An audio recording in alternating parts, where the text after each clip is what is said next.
South Korea's opposition parties have submitted a motion to impeach President Yoon Suk Yeol this after his short-lived declaration of martial law overnight. South Korea's parliament imposed a ban on all defense officials and police from entering the National Assembly building, unimposed martial law vowing to eliminate anti-state forces is he struggled against an opposition that controls parliament and that he accuses of sympathizing with communist North Korea. This move plunged the country into its deepest turmoil in its modern, democratic history. A fleet of tanks, armored vehicles were mobilized as thousands flooded the streets. The move was immediately denounced by the opposition and the leader of Yoon's own party. Lawmakers jumped fences and tussled with security forces so they could reach the parliament and vote to overturn the law. Yoon backed down after 190 lawmakers managed to get into the assembly and unanimously voted to oppose the martial law under the Constitution. Martial law must be lifted when a majority in parliament demands it. While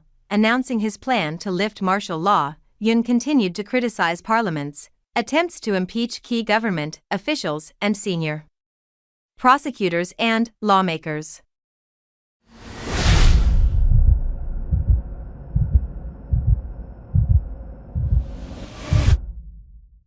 Richmond, I request that the Parliament immediately ceases the reckless actions that are paralyzing the functions of the state, such as repeated impeachment, legislative manipulation, and budget manipulation.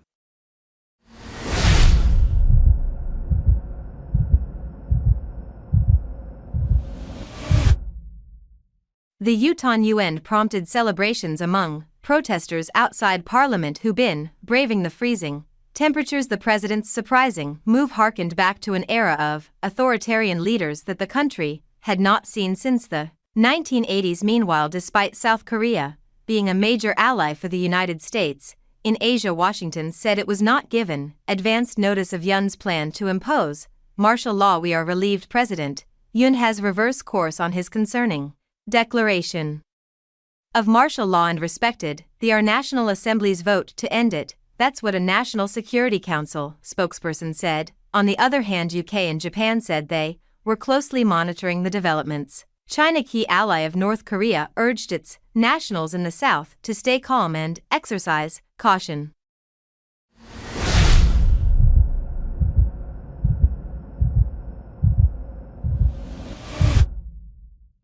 I think he has to resign. In a democratic system you just can't do this. I don't. Donald Trump tried to overthrow the US government and got re-elected, so I don't know, maybe Yoon thinks he can do something like that, right? But in a functioning democratic system, if you try to declare martial law, particularly for petty reasons like you can't get the budget you want, he should resign, and that's already what you're seeing, right? You're seeing labor unions and protesters and the left-wing parties in South Korea all demanding that he resign. His approval rating is under 20%, so he has no strong public backing to help keep him in office. To overcome this, I don't see how he can stay in office at this point. If he decides to stay, he'll almost certainly face impeachment. South Korea already went through an impeachment 7 years ago, and they did it successfully without street violence or anything like that. So South Korea actually has experience impeaching presidents. It would be a shame for South Korea's stability if I had to impeach 2 presidents in less than a decade, but I just don't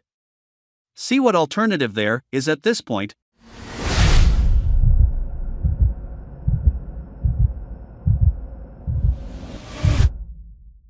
Thanks for watching this video.